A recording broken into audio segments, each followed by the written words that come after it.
Halo, apa kabar? Selamat datang di Finance Project. Kali ini kita akan review buku The Why Cafe karya John Strelecky yang sudah ditranslate ke 43 bahasa dan dibaca oleh lebih dari 4 juta pembaca. Buku ini tentang bagaimana menemukan tujuan kamu dan menjalani kehidupan yang kamu bayangkan berdasarkan pertemuan fiksi di sebuah kafe sederhana tetapi ajaib. John adalah seorang manajer yang sibuk. Saat itu, ia sedang dalam perjalanan untuk berlibur yang sangat dibutuhkannya. Tiba-tiba, dia kehabisan bensin dan berakhir di The Y Cafe. Di bagian belakang buku, dia menemukan 3 pertanyaan eksistensial. Yang pertama, apa kamu ada di sini? Yang kedua, apakah kamu takut mati? Dan yang terakhir, apakah kamu merasa puas? Kafe yang aneh memang. Mungkin itu tergantung pada siapa kamu bertanya sebenarnya. Bagi John, pengalaman ini adalah panggilan untuk membangunkannya. Dia menyadari bahwa dia tidak puas dalam hidupnya. Dia tidak hidup sesuai dengan tujuannya di bumi. Pernahkah kamu melihat sekilas seperti apa hidup ini jika kamu menjalaninya dengan mengerahkan semua potensi dalam dirimu?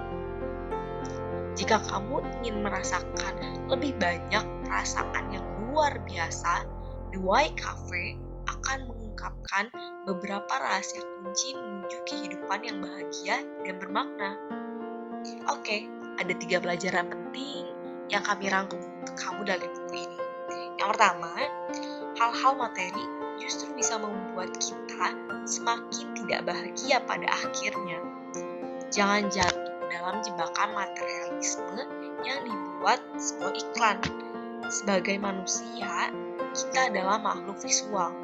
Senang melihat sesuatu, merasakannya, memamerkannya, dan orang-orang di bidang advertisement mengetahuinya. Faktanya, ini adalah bagaimana mereka membangun bisnis yang sukses dan berhasil masuk ke dalam pikiran kita. Mereka membuat kita berpikir bahwa kunci kebahagiaan terletak pada semakin banyak harta. Mereka membuat iklan yang dimaksudkan untuk menjadi glamour dan diinginkan. Dan mereka berjanji bahwa begitu kamu memilih sendiri barang tertentu, kamu akan bahagia atau setidaknya lebih bahagia. Faktanya, membelanjakan lebih banyak membuat kamu meningkatkan gaya hidup kamu, meningkatkan keinginan kamu untuk membeli lebih banyak barang dan mencapai kebahagiaan yang dijanjikan, sambil membuat kamu tetap terlibat dalam lingkaran setan ini. Selain itu, semua hal ini membuat kamu tidak fokus menuju tujuan yang sebenarnya. Oleh karena itu, untuk hidup bermakna, kamu harus mulai menerapkan gaya hidup yang lebih minimalis dan mencoba menemukan kebahagiaan dalam melakukan upaya yang memiliki tujuan dan bermanfaat daripada membeli kemewahan yang tidak perlu. Kedua, temukan tujuan kamu, dan begitu kamu melakukannya, jangan biarkan siapapun menghalangi kamu. Menemukan tujuan adalah pengalaman yang paling intim, jadi jangan biarkan siapapun merusaknya.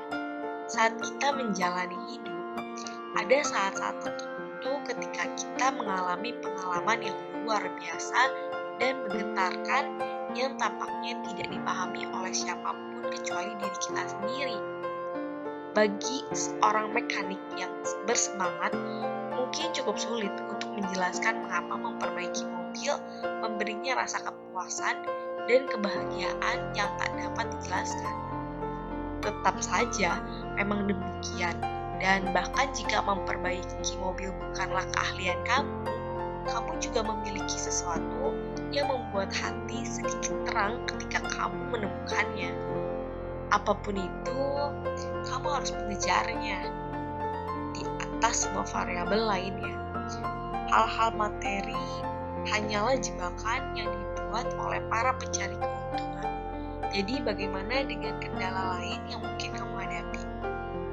Meskipun tidak menyadarinya, orang-orang di sekitar memainkan peran penting dalam perkembangan dan tindakan kita di masa depan. Tak dipungkiri, paling sering kita takut dengan apa yang akan dikatakan kerabat, teman, dan komunitas tentang keputusan kita. Sayangnya, memikirkan ini dapat menghambat untuk mencapai impian.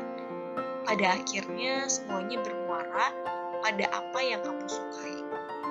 Oleh karena itu, tandai momen atau saat-saat ketika kamu merasa paling hidup, di mana sesuatu itu klik antara kepala dan hati kamu, dan kamu merasa senang melakukannya. Kemudian, cobalah untuk mengejar hal-hal itu dan menjadikannya bagian dari hidup kamu. Tidak masalah apakah itu memberi keuntungan finansial atau malah mungkin cibiran dari sekitar. Terakhir, ketika kamu menyadari apa yang kamu inginkan dari kehidupan dan mewujudkannya, kamu akan menarik lebih banyak keberuntungan. Hiduplah menurut definisi kebahagiaanmu sendiri, sehingga akan membuat alam semesta bekerja lebih keras untuk kamu. Setelah kamu menemukan tujuan dan kamu siap untuk hidup sesuai dengan formula kebahagiaanmu sendiri, selamat! Kamu sudah setengah jalan. Menjalani kehidupan yang bahagia dan bermakna pasti dapat dicapai.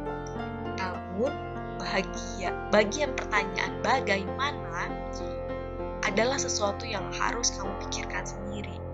Meskipun ada cara untuk membantu diri sendiri menemukan apa tujuan dan bagaimana mengatasi tantangan dalam proses penemuan diri, tapi tidak ada yang namanya formula yang cocok untuk semua orang dalam menjalani hidup. Sederhananya, kamu harus mengejar apapun yang kamu bahagia dengan cara yang membuat kamu bahagia tentunya. Jika kamu menikmati melukis selama berjam-jam setiap hari, cobalah melakukannya sebanyak mungkin. Begitu kamu mulai hidup dengan penuh bermakna, alam semesta akan membuat segalanya terjadi untuk kamu. Pernahkah kamu memperhatikan bagaimana orang yang tampaknya paling puas juga sangat beruntung? Sepertinya semuanya berjalan sesuai keinginan mereka. Ya mungkin seperti itu. Hiduplah dengan tujuan dan keberuntungan serta kebahagiaan akan mengikuti. Itu hanya aturan hidup yang tidak tertulis. Ada kata bijak dari penulis. Hasil datang dari terus-menerus melakukan apa yang kamu ketahui, bukan hanya mengetahui. Terima kasih.